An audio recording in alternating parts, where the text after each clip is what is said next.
fidèles auditrices et auditeurs, bonjour et bienvenue dans votre rendez-vous quotidien du Niger sur Kalangu. Au micro, c'est Samira Wafi et Mariam Adé. Bonjour Mariam, tu vas bien? Ça va très bien Samira, et toi? Je vais bien, Dieu merci. Alors, étale-nous le programme. Samy, au menu d'aujourd'hui, nos rubriques habituelles, les flashs d'informations avec lesquels on commencera de la bonne musique nigérienne, les lotis, la rubrique hebdomadaire et l'écho des régions. Dans l'entretien d'aujourd'hui, nous recevons Monsieur Moussa Bara Mustafa comme invité. Il est responsable du centre régional multifonctionnel de prise en charge des personnes survivantes de violences basées sur le genre à Zender. L'édition est assurée par Moussa Hassan et Seni Saka assure la technique. Installez-vous confortablement, on commence. Nous démarrons l'émission avec les flashs d'informations présentés par Nafissa Sirfo. Bonjour Nafissa. Bonjour Mariam, bonjour Samira. Bonjour Nafissa. Bonjour à tous et bienvenue dans ce flash d'information. Actualité oblige, fin hier à Dosso de la 45e édition du Sabre national Kokowa 2024. C'est Abba Ibrahim de Niamey qui remporte la victoire sur Isaka Isaka, 6 fois champion de la lutte traditionnelle. C'était en présence des 3 premiers ministres de l'Alliance des États du Sahel, des membres du CNSP, des gouverneurs et des sénateurs venus du Birninkebi au Nigeria. L'édition 2025 du Sabre se tiendra à Ottawa. Moussa Tchangari, secrétaire général de l'association Alternative Espace Citoyen, sera déféré ce lundi 30 décembre 2024 devant le juge au niveau du tribunal de grande instance hors classe de Niamey. Pour rappel, Moussa Tchangari a été enlevé le 3 décembre 2024 aux environs de 20 heures par des hommes non identifiés, puis détenu 2 jours dans un lieu tenu au secret avant d'être placé en garde à vue au service central de lutte contre le terrorisme et la criminalité transfrontalière organisée le 5 décembre 2024. Enfin, Global Atomic, la compagnie minière canadienne, a annoncé le jeudi 19 décembre avoir signé un nouvel accord de vente de la production d'uranium de sa mine d'Assa au Niger. Selon Air Info, ce contrat maintient le pays ouest-africain comme l'une des sources d'approvisionnement d'uranium de l'Europe, malgré les récents déboires du français Orano, qui faisait partie des 3 principaux fournisseurs des centrales nucléaires de l'Hexagone, mais qui a perdu le contrôle de ces 2 grands projets d'uranium nigérien. Et c'est la fin de ce flash d'information. Merci Nafissa pour le flash. Pour rappel, l'entretien d'aujourd'hui, nous allons recevoir Moussa Bara Mustafa comme invité. Il est responsable du centre régional multifonctionnel de prise en charge des personnes survivantes de violences basées sur le genre à Zender. Avant d'attaquer nos échanges, première tournée musicale avec les titres Takim Pam Faransa de Abdou Tambolio.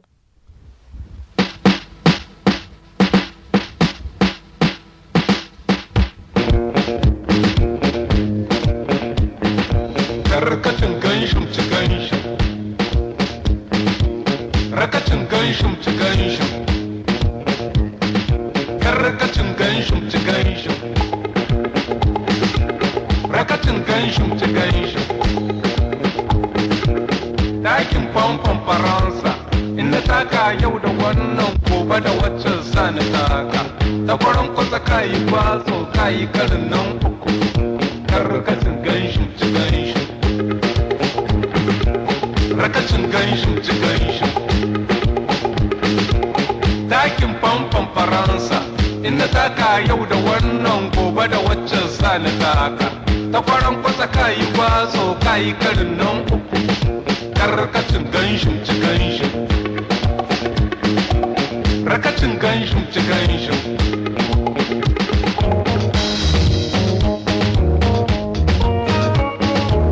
Kaliki bani baya bani gaba Kaliki ba shi baya ba shi gaba in ya ji da daɗi gobe ya zo in na ji da daɗi gobe ki zo mai abin sai zo ba ni kaɗan in na ji da daɗi gobe ki zo mai abin sai zo ba ni kaɗan in na ji da daɗi gobe in zo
ganshim ci ganshim.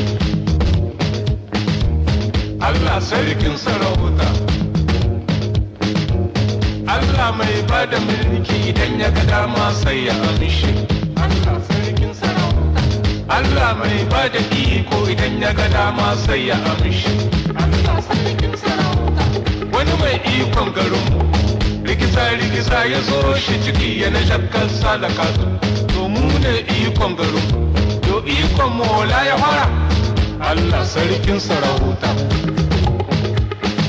sani ya kusa mi ya baka dala hudu ce nan ya bani. Allah sarkin sarauta, kai ga jabanya mi ya baka karanta ba ɗaya ne ya bani. Allah sarkin sarauta, dan baliyo kai mi ya baka fatan lemu ya bani. Har ka ce ni ne mayan gidansu. Allah sarkin sarauta, selwar an biyo ku duba hakoran sun yi goma. Allah sarkin sarauta, ga wani sheken kallahin ta heka ce shaka ta ka da malam. Ka ji kawa shaka ta ka da malam. Karkacin ganshim ci ganshim, rakacin ganshim ci ganshim.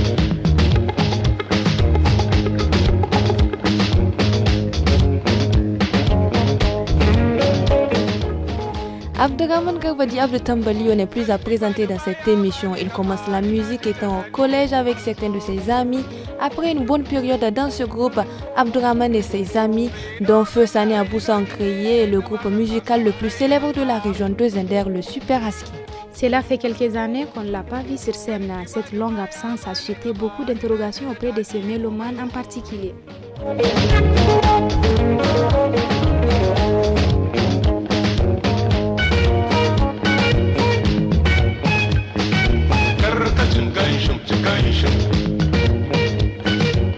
Rakacin ganshim ci ganshim, dakin famfon Faransa, inda taka yau da wannan gobe da waccan sani taka. Ta kwaran kwasa kayi kwazo kayi garin nan uku. Rakacin ganshim ci ganshim, rakacin ganshim ci ganshim, dakin famfon Faransa, inda taka yau da wannan gobe da waccan sani taka. Ta kwaran kwasa kayi kwazo kayi garin nan uku. Karkacin ganshim ci ganshim, rakacin ganshim ci ganshim. Maseno banda aino gine dai ta baka kasu ba ai maka. Karki bani baya bani gaba ina ji da daɗi ko ban so.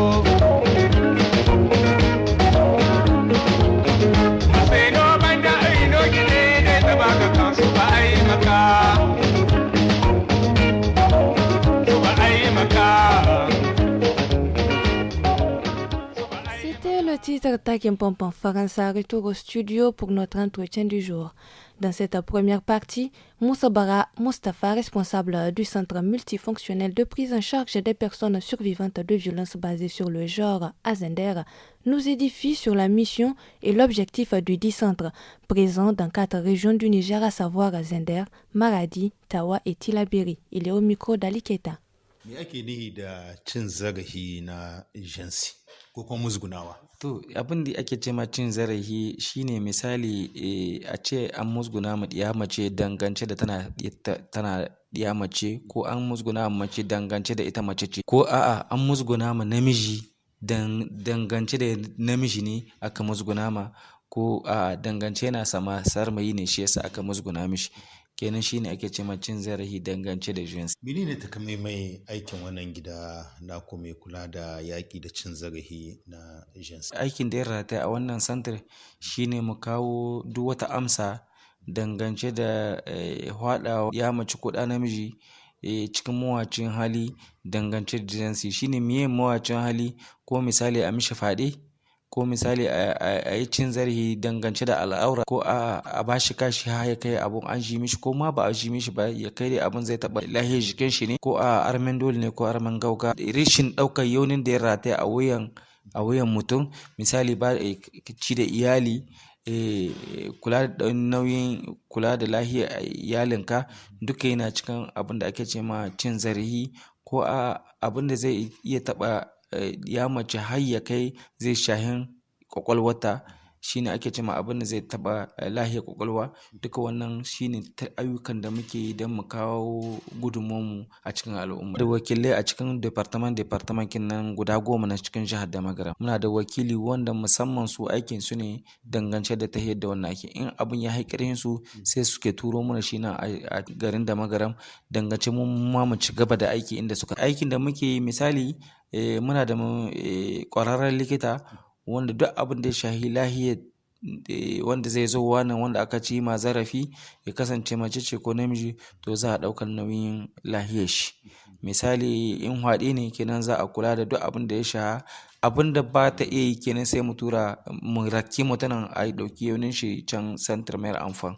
Sannan muna da ƙwararrun ma'aikata wanda suke tarbanka su ji ma me ya kawo ka, wani irin matsaloli ne, kuma a gani tare da kai wace hanya kake so a bi don a ciwo matsala. Sannan muna da malami wanda ƙwararren masani ne ɓangaren shari'a, wanda shi kuma zai aza ku bisa hanya ya saurare ku, ya je in ƙara ne kuke so ku kawo, in me zai gaya muku to ga hanyoyin da ya kamata a bi, sannan kuma ga lokacin da ya misali yake iya ɗauka.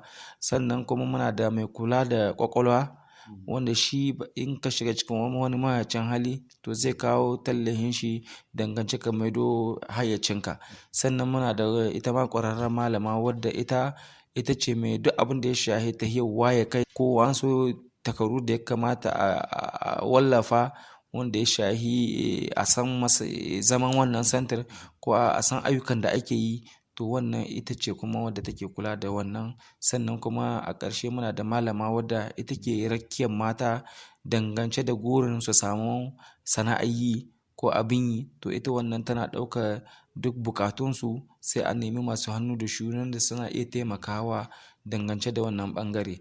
To yanzu kamar bisa wangare tallin nan ne muke da babban matsala, basu har yanzu muna kokon mu samu masu hannu da shuni za su kama mana bisa wannan ɓangare. Basu abin da muka gani yawanci matsalolin rashin abin yi yana iya kawo haddasa cin zarafi, surtu a tsakanin mata da miji. Ne kamar a nan koke-koken da ɗiya mata ko kuma ɗiya maza suke kama ku bisa kan cin zarafi abin da ya shahi jinsi.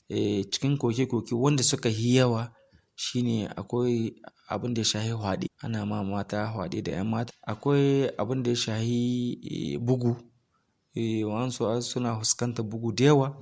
Akwai abin da ya shahi rashin kulawa da abincinsu da lahiyarsu da yawa, wanda za su zuwa za ka gani wata miji ya bar ta wajen kwana 3, wani hiye da haka nan, wasu watanni, shekaru, wasu ba su ba a ma da labarin maza, kuma babu aike, babu kulawa. Sannan kuma na ƙarshe shine cin zarafi dangance da abin da zai iya taɓa ƙwaƙwalwa, wanda za a zage ki, a zage uwayenki, ko a gaya miki bakankanun magana wanda dai ba za su faranta miki da rai ba.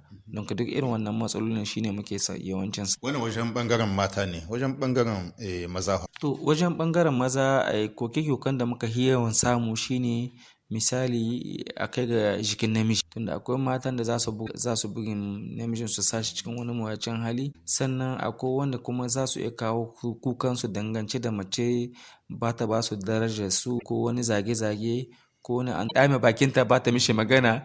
Kenan irin wannan abun yana kawo wani namijin ba zai iya ɗaukar wannan abubuwan ba, sai ya zo ya kawo ƙaran shi. Voilà, chers auditeurs, avant de poursuivre cet entretien, faisons un autre tour en musique avec les titres Danke Danke de l'artiste Yakuba Momoni.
Dienke Denke, un nom qui le suit jusqu'à aujourd'hui à cause de cette chanson que nous écoutons qui est devenue une chanson mythique au Niger.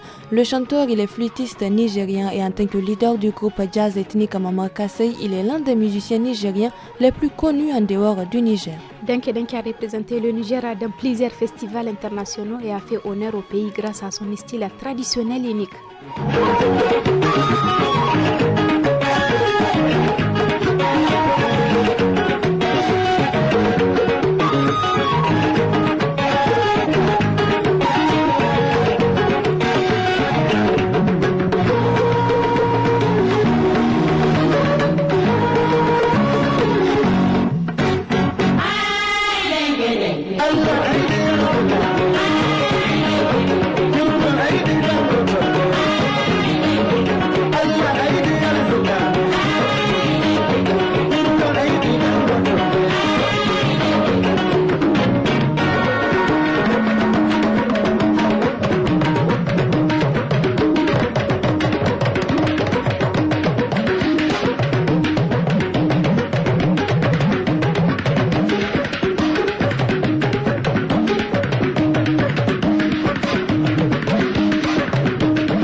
Titre Denke Denke. Poursuivons avec notre entretien du jour. Dans la deuxième partie de l'entretien, le responsable du centre régional de prise en charge des personnes survivantes de violences basées sur le genre à Zender nous explique le fonctionnement du centre, notamment l'aspect confidentialité et la non-discrimination dans la prise en charge. Il est toujours au micro de Ali Keita. Wannan santa na yana ɗaukan nauyin wanda suke fuskantar cin zarafi bindi shahi agents. A nan santarkin akwai makwamci ne, akwai abinci ne, akwai komi da komi ne, ko komi ne kuke nihi da haka? To wallahi alhamdulillah santarkin mu muna ɗaukar yaunin muna da makwana ta maza da ta mata. Muna da makwana kuma muna ɗaukar yaunin har misali kwana. A cikin wannan kwana akon za mu ƙoƙarin abin da muke iya yi a ce mun yi shi mun gama. A ta yadda aikin wataran sai mu samu wanda kuma a cikin kwana uku nan ba a ida ba, kenan dole za a haƙuri kuma sai an samu an ciyo kan gurin matsalolin kafin a samu a sallame wanda ya zaka. Yaunin duka abin da muke bada ya kasance abinci ne, yadda aka sani a dai Niger mummunsa dai mutum ya samu kari tuwon rana da tuwon dare, to wannan muna bada shi kuma duk abubuwan da za a maka a santar in dai santar ne ka zo kuma muna da shi a nan to za a maka shi a kyauta. Muna tahiya da shika-shikai guda 4 cikin tahiya aikinmu. Na farko shi ne ake ce ma confidentiality, kenan muna aiki cikin sirri, muna aiki cikin girmama shi wannan da aka macin zarafi, muna girmama shi, ba za mu tsaya ba muna ce ai kai ka sha, a'a wannan ba bai cikin ƙa'idodinmu na aiki. Sannan kuma cikin tahiyar aikinmu muna aiki da non-discrimination, ba mu bambanci misali a ce a wanga mai arziki ne wanga talaka ne ba za a kula da shi ba, a cikin tsarin aikinmu babu shi. Wanda zai zo wa kafin ma mu sabke shi sai mun tabbata da cewa lalle in nan za mu sabke shi wurin mu to ba za a samu wata matsala ba. In kuma nan kin mun san in mun tsaya mun yi raskona mun yi binciken da cewa in an aje shi nan abin yana iya kawo babban illa, to za mu kai shi kuma wani wuri na musamman. Na samu shi alƙalma da na bara da yani alƙalman suke an samu rage cin zarafi abin da ya shahi jinsi ko kuma a'a abubuwan sun ƙaru.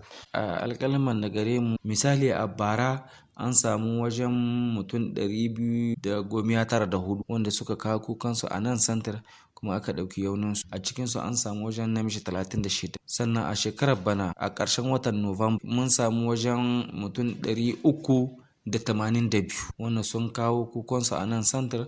Sannan cikinsu an samu namiji har guda 8 wanda su ma su kawo kukansu cikin wannan raskonar da aka yi. To in kun diba kun gani kuma in muka ɗauka daga bana habba rankin yawanci abubuwan da suke yau samuwa shine misali abin da ya shahi haɗe. Cikin wannan mutum 382 wajen 89 kawai sun fuskanci faɗi ne, an musu faɗi ne.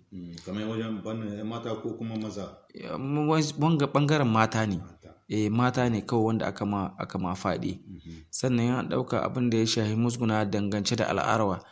Ko ka kama nonon mace ko ka bigi ta kashinta ko ka mata dai wani magana wadda zai shahi al'aurata an samu misali wajen 23. An samu abin da ya shahi musguna bugu ko wataran da jima ko babu juma an samu wajen 133.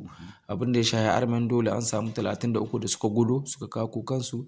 Abin da ya shahi rashin kulawa rashin bada abinci da sauransu an samu wajen 56. Sannan a ƙarshe abin da ya shahi musguna danganci wanda zai iya kawo illa a ƙwaƙwalwar mutum ko ta yadda rayuwar shi an samu 48. Kenan kun gani abubuwa ne wanda suke faruwa. Abin ya yi kamari ne kamar a cikin gari ko kuma da ke kuna duka santakin wannan naku department duka kuna interview guda 10. To wanga misali da nan hudi na azandar 388 wanga abin da ya shahi duka garin da magaram da department kinan guda 10. Wanga wanda suka biyo ne ta hanya akwai wanda za su bi ta hanyoyi da yawa akwai wanda directement za su taya takamaimai su tashi su taya justice akwai wanda za su kai kukan su gidan sarki ko gida wajen alkali akwai wanda za su tuwa kai kukan su a gendarmerie a police a gar kenan wanga wanda mu suka biyo ta wajen mu ne muke hudi. Voulez-vous connaître les artistes nigériens? Voulez-vous avoir des notions sur la technologie de l'information du cinéma nigérien? Est-ce que la vie dans nos régions vous intéresse, ainsi que le sport, les questions de justice et de santé? L'environnement et le changement climatique? Le portrait des hommes, femmes et jeunes nigériens? Alors câblez-vous sur votre émission Le Niger sur Kalangu. Le Niger sur Kalangu est une émission qui rythme la mi-journée du lundi au vendredi sur le réseau des radios partenaires de Studio Kalangu. Le divertissement et l'information sont au cœur de cette production. Après cette pause, passons à la rubrique hebdo qui parle la justice. Pour renforcer la protection des droits de la femme et des enfants contre les violences basées sur le genre à Ngingimi, plusieurs comités de défense des droits ont été mis en place par des organisations non gouvernementales basées à Ngingimi, notamment l'IRC, COPI et DRC. Ces comités collaborent directement avec les services judiciaires de la ville pour faire face à ce phénomène qui prend de plus en plus de l'ampleur surtout ces dernières années.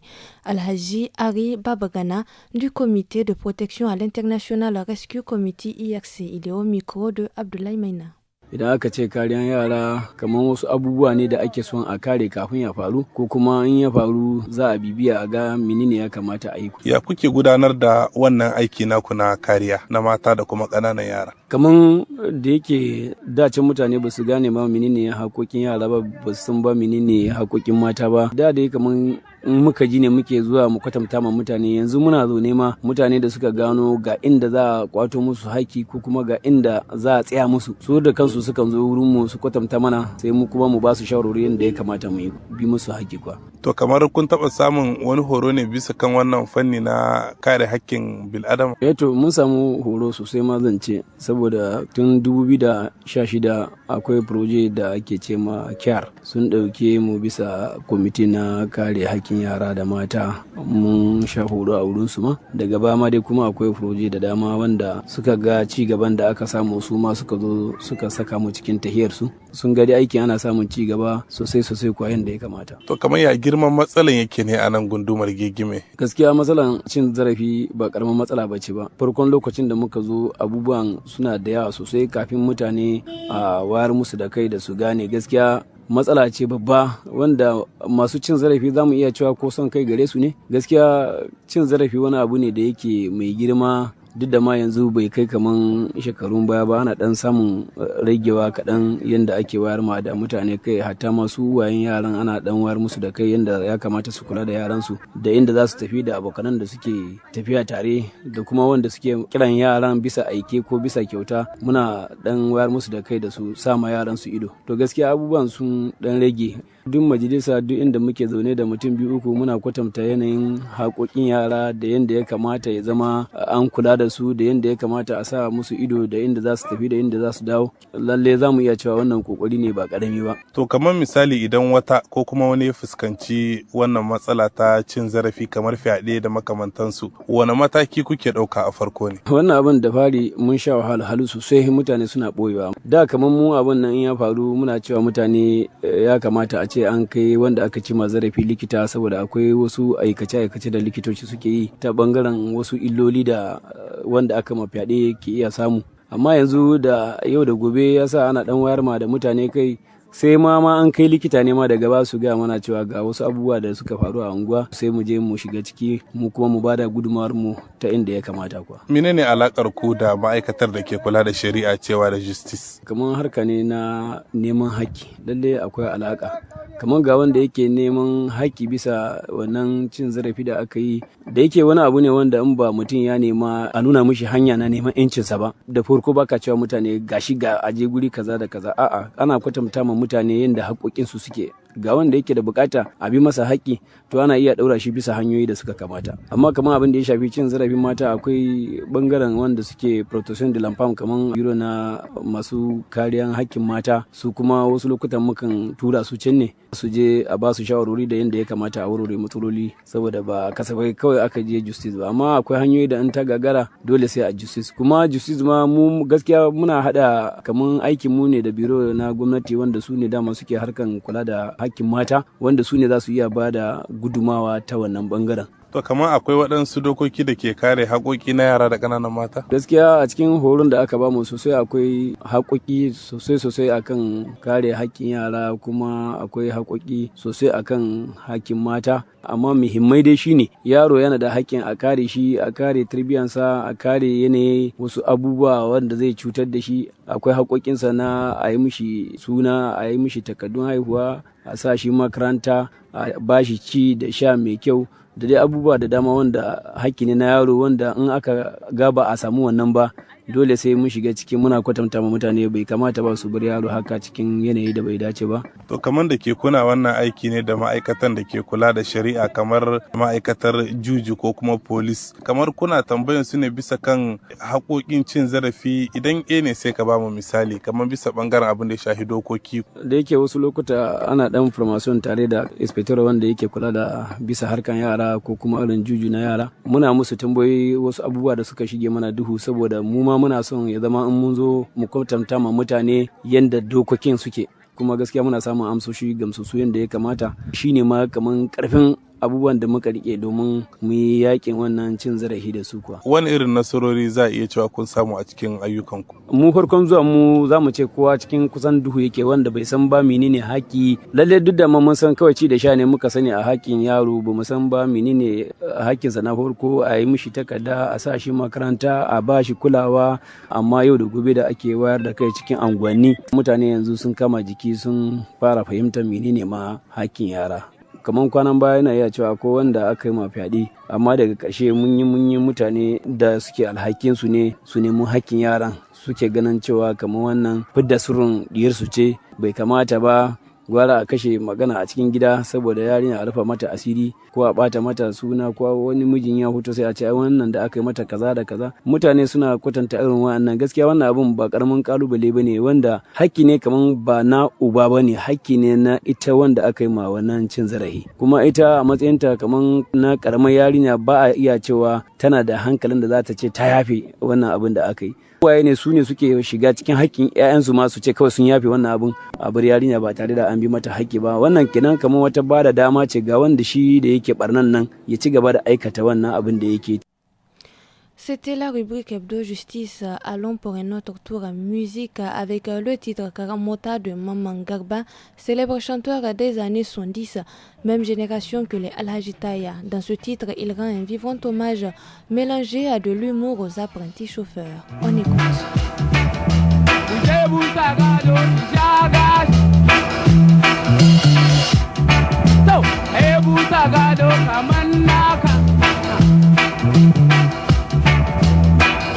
Kike so ina baki kaya kike so mu je kanti a tahiya kike so zuwa abisin karo mota kai kare ta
C'est plutôt Hassan Garba, excusez-moi chers auditeurs, il faisait partie des tout premiers membres du groupe Carnaval de Maradi, l'ancienne génération bien sûr.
Place à présent au reportage région dans le cadre de la promotion de l'aviculture au Niger. Une semaine a été dédiée à la volaille du 24 au 30 décembre. À cette occasion, des producteurs exposent leurs spécimens au palais du 29 juillet à Niamey. Cette foire va permettre à beaucoup de citoyens d'avoir des connaissances sur cet élevage, expliquent les exposants interrogés par Rafia Abdoulaye Moussi. Ni dai makiyayin tsuntsaye ne da dabobi kuma bayan haka ni ina saida su. Da haka muka zo nan wurin don mu yi kaso baje koli ta tsuntsaye da abincinsu da su tsuntsayen da yadda ake a kula da su duk muna kwatanta wa mutane saboda su gane shi noma da kiwo yanzu shine ci gaban ƙasar kowace. Shi yasa muke kwatanta wa mutane muke musu bayani ga yadda za su yi kiwon kaza, ga yadda za su yi kiwon tantabaru, ga yadda za su yi kiwon tsuntsaye iri daban-daban, ga abincinsu kuma da sauran abubuwan da ake kamata a sa su rayu ciki. To mun kawo kaji wanda ake ce ma Brahma, mun kawo wasu wanda ake ce ma Maja, wasu na ce musu Golet, mun kawo tantabaru namu na gida, mun kawo tantabaru na waje kamar su Capuchon, kamar su Bolon, kamar su Monde, kamar su Kedefa Indian, suna da yawa saboda ita tantabara sun kai rasa daban-daban kamar guda 400, to sai dai wanda mutum ya sani. To abincin da ake sarrafa a ba kaza mu ta gida ko wake da dawa da hatsi aka ba su tana ci kuma su rayu, sannan su kuma na elebaji sai an musu melange, sai an hada wasu abubuwa da yawa cikin hada abincinsu. Abubuwa da yawa ake hada kamar su kashi da jini da kihi da sauransu, da wani magani da ake cema promise, to suna da yawa da ake hadawa don saboda ya ba su kuzari, saboda an yi garde din su waje guda ba su yi yawo ba suka nemi wani abinci wanda suka sani su ci, kenan dole ka nemi kai abin da ya kamata ka ba su ci don su samu karfin rayuwa. D'habitude nous allons le local amélioré qu'on appelle très couramment Goliath ou bien Maja. On avait commencé avec ça et les dindons. Et à part ça, nous avons des poules d'ornement comme le Ayam Semani, la poule noire qui est noire jusqu'aux os. Et de l'autre côté, on a une production à une certaine échelle de poulet de chair et de dindons de chair. Les plus résistantes, normalement, c'est le poulet local. L'inconvénient du monstre du poulet local, c'est que la production de chair, elle n'est pas très lourde, d'accord ? Et la période d'élevage, elle est longue. Donc c'est pour cela que certains trouvent le compromis avec le poulet local amélioré qu'on appelle Goliath ou bien Maja. Bon, déjà c'est une passion, ça a commencé avec une passion et maintenant par la force des choses, alhamdulillah, ça commence à donner des fruits, des revenus qui permettent de joindre les deux bouts. Irkan da tantabal yanda kuti yanda gornga yanda tatagai a kullu irkan de hadda kukuyan boda da aku a kullu mano gono o wadun wocin woke wadun wo tantabal ingino gonda wadun hayo kwa indai dangane igano safar kwa ingo dorin boda no stargadi. Les espèces de volailles que nous avons élevées, il y a les Maja, les coquelets, et Grola, et Isa Brahma. Et quelques espèces aussi, il y a plusieurs espèces. Le studio Kalangu, un projet de la Fondation Hirondelle financé par la coopération suisse, le Fonds international pour les médias d'intérêt public, la Grande-Bretagne et la Belgique. C'est l'heure du sport et nous sommes avec Hassoumi Gourouza. Bonjour Gourouza. Bonjour Samira, bonjour Myriam. Bonjour Gourouza. Fin de la 45e édition du sabre national à Dosso, Abba Ibrahim de Niamey est sacré roi des arènes. Oui, Abba Ibrahim a remporté le sabre national devant le colosse de Dosso, Kadri Abdou de Isaka, 6 fois champion du Niger. Suivant la réaction de quelques fans du nouveau champion Abba Ibrahim de Niamey, c'est des Burkinabés qui aiment la lutte au Niger. Nous les écoutons.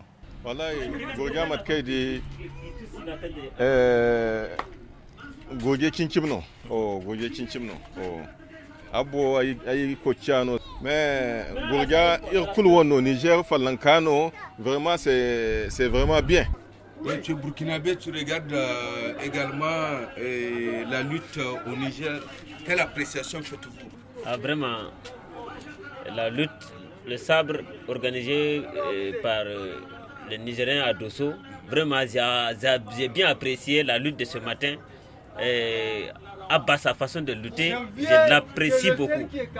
Xavier, c'est un grand lutteur, mais Abba, il n'a pas abandonné sa stratégie de lutte. Merci beaucoup. Abba, vraiment, c'est mon idole.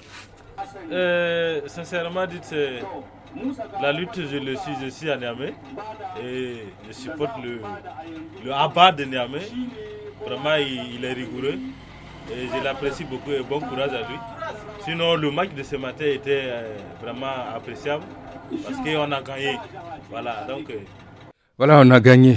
La troisième place est revenue à Maradi avec Idi Mati Yelou qui a eu le dessus sur Adamou Abdou d'Agadez.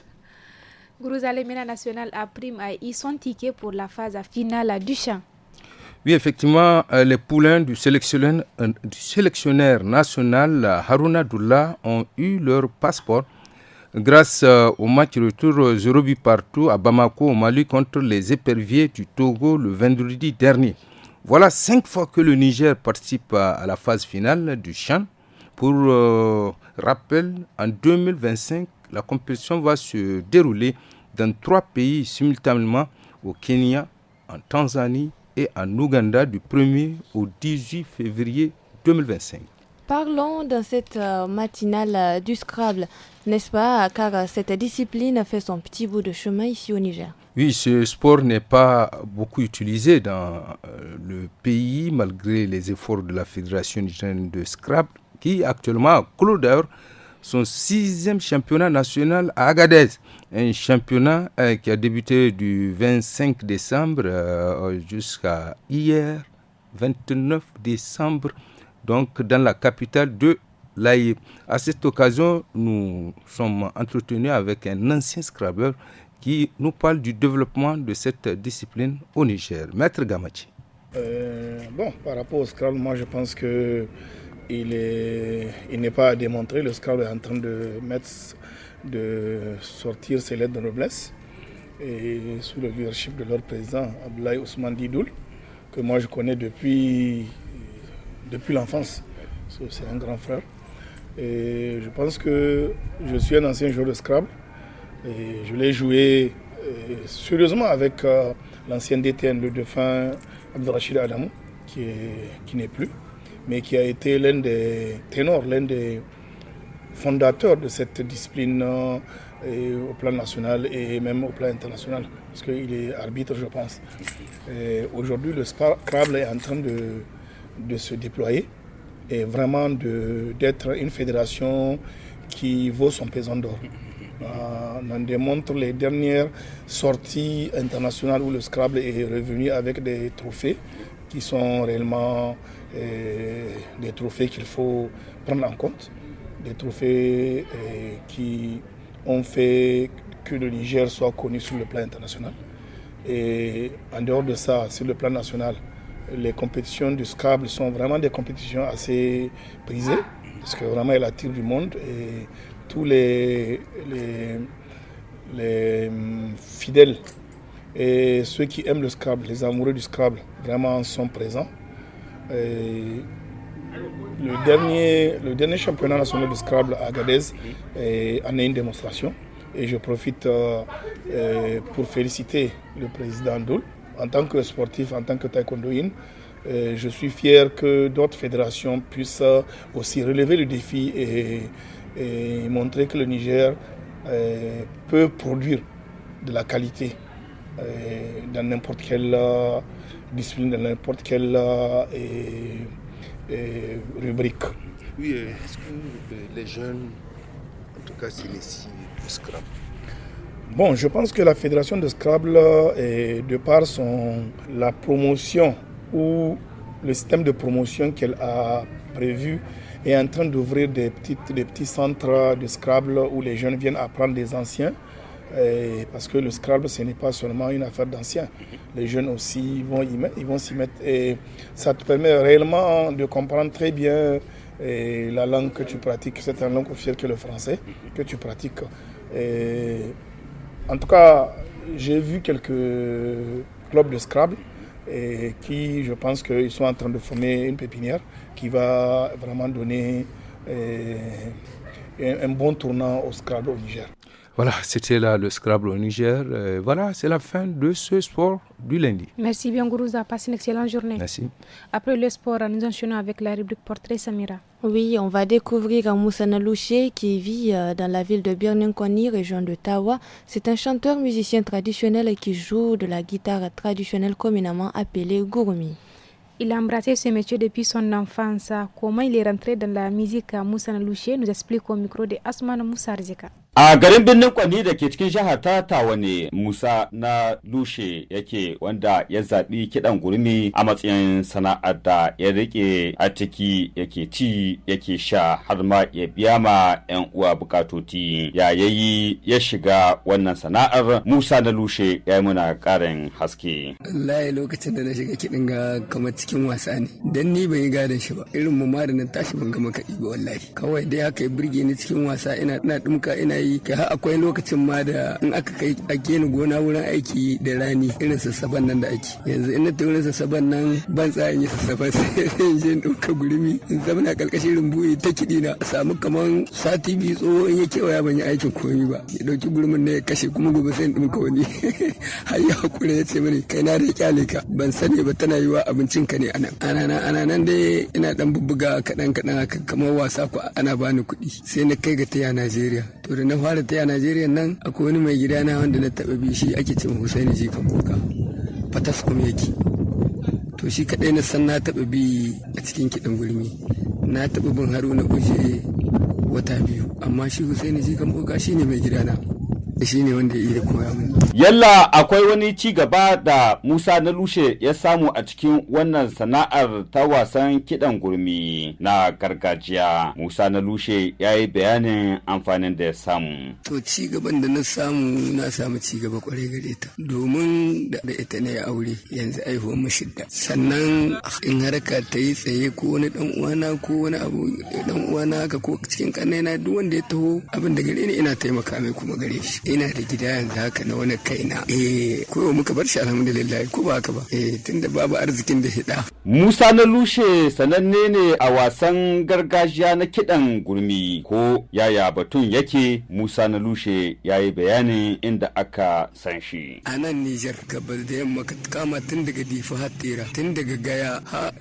duk wanda ka gani inda yana kiɗan gurmi in ka tambaye shi Musa da Lushe in bai ce ba ni mai gidan shi ne ya ce maka ne abokin shi. To akwai wanda na koya akwai kuma wanda muke zaman tare da su. Harkar sana'a ta mu wannan tunda yanzu harkar kiɗi ta zama sai dai a hankali kawai sai ta zamani yanzu. Sun mutane so suke su bar gargajiya su koma ta zamani. Gargajiya ku ba ta barwa dan duk wanda ya bar gargajiya to wata rana ce inda na sani. Har yanzu wannan kiɗan na gargajiya na gurmi na ci a wannan zamani da ake ciki ko zamani ya canza shi. Musa na Lushe ya yi muna ƙarin bayani akan wannan. Yanzu kam sai dai a ce an gode ma Allah yanzu kam harka tsaye take yanzu kam babu wani jin daɗi gare ta kawai sai dai kawai dan dai ana ta zama sana'ar ka dai kawai abu in ya zama sana'ar ka ne in dai baka bar shi ba dole haka nan ka rika yi kafin Allah sa ka bar shi ko ba haka ba amma dai a yanzu harkan nan sai a hankali. Merci à Soumana Moussa Arzika pour ce portrait. Dernière balade musicale dans cette édition. Et on part avec le titre Anin Kaina, une collaboration de Fatima Rico et Abdallah.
anin kaina anin motogogo ginfo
Après cette mélodie, on passe au loti. Dans la rubrique loti de ce lundi, l'équipe femme du studio Kalangu s'intéresse à l'épineuse question de la désinformation ou fausse information, communément appelée fake news. Un acte qui, depuis 2019, est considéré comme une infraction pénale au Niger. Écoutons plutôt. Affairage, affairage, affairage, affairage.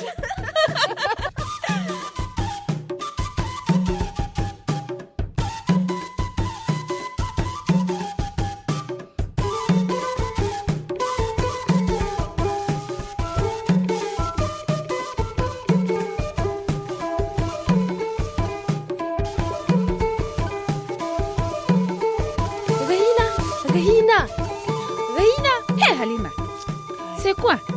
Pourquoi tu cries mon nom comme ça? Qu'est-ce qui t'arrive? Regarde ce que je viens de recevoir dans un groupe sur WhatsApp.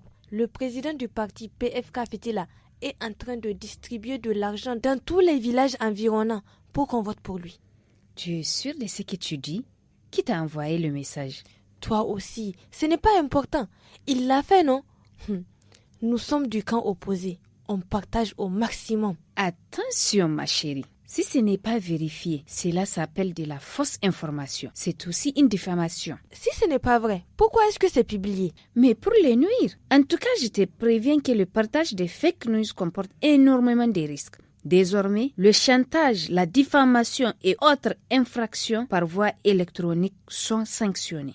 Subhanallah. Ah oui, sache même qu'une loi a été adoptée au Niger en 2019 pour réprimer la cybercriminalité. Il s'agit de loi numéro 2019-33 du 3 juillet 2019. Cela veut dire que ces genres d'infractions sont sévèrement sanctionnées et peuvent aller de la confiscation du matériel de travail à l'interdiction de diffusion des messages électroniques sur les sites ou tout support électronique. Aussi, il peut y avoir des peines privatives de liberté et des amendes. Comment? Ma chérie, tout ce que tu dis là, ce n'est pas un peu exagéré? Moi, je ne fais que lire et partager les informations chaudes. Hey, ma grande, méfie-toi, hein. Tu risques de te brûler un jour en partageant cette information sur le président de Fitila. Si jamais elle n'est pas vérifiée, tu portes atteinte à la dignité de cet homme. C'est quand même une diffamation. C'est très grave. Ah bon? C'est vraiment sérieux ces histoires, hein? Mais si c'est comme ça, vraiment ma chérie, je te dois toute ma gratitude pour m'avoir si bien éclairée. Hey Rahina. Pas de quoi. Tu m'as même interrompu. Je n'ai pas fini de t'énumérer ce qu'est l'ordonnance sur la cybercriminalité. Ne finis pas ta phrase, je t'écoute. Continue seulement. Si tu commets une infraction via un moyen de communication électronique, le juge va ordonner à titre complémentaire de publier à tes frais par extrait la décision sur le même support dans les 15 jours suivants de la date de la condamnation. Si tu ne le fais fais pas, tu seras condamné de 6 à 3 ans d'emprisonnement et une amende allant de 1 à 10 millions. Oui. Mais c'est compliqué d'utiliser les supports électroniques maintenant. Facilement, on peut nuire à une autre personne sans même le vouloir. Mais ceux qui le font exprès, en payant les frais alors. D'ailleurs, j'arrête d'utiliser WhatsApp. Je vais même désinstaller l'application. Ainsi, je serai plus tentée de publier quoi que ce soit. Non, arrête, qu'est-ce que tu fais? Tu n'as pas besoin de te couper du monde. Évite juste de partager n'importe quoi. D'accord, je vais y veiller. Tu as vu, non? Oublie ça. Viens voir cette vidéo. Ah, non. J'espère que ce n'est pas pour nuire encore à une autre personne. Ah, moi j'ai eu ma leçon. Non, c'est la vidéo de mon anniversaire. Ah, ok. Fais voir. Voilà, chers auditeurs, c'était le loti. On passe maintenant pour écouter ensemble l'explication du mot famille en anglais et en français. Hello and welcome. Aujourd'hui, nous allons apprendre les mots liés à la famille, en effet. Nous allons commencer avec le mot famille. Savez-vous comment dire famille en anglais? C'est family. Family. My family. Ma famille. Maintenant, les membres de la famille. Commençons par les parents. Le père en anglais se dit father. Father. Très difficile à prononcer si vous êtes francophone. Le th, c'est très compliqué, mais essayez quand même. Father. Et mère, c'est mother. Mother. Father and mother. Passons maintenant aux enfants. Alors, fille en anglais se dit daughter. Ma fille, my daughter. My daughter. Et pour fils, le mot en anglais est son. Son. En fait, son en anglais, ça veut aussi dire soleil, mais c'est écrit un peu différemment. Donc, pour fils, c'est son. Maintenant, écoutons un exemple de conversation en anglais.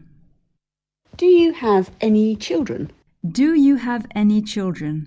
Avez-vous des enfants? Do you have any children? Yes, I have one daughter and one son. Do you have any children? Yes, I have one daughter and one son.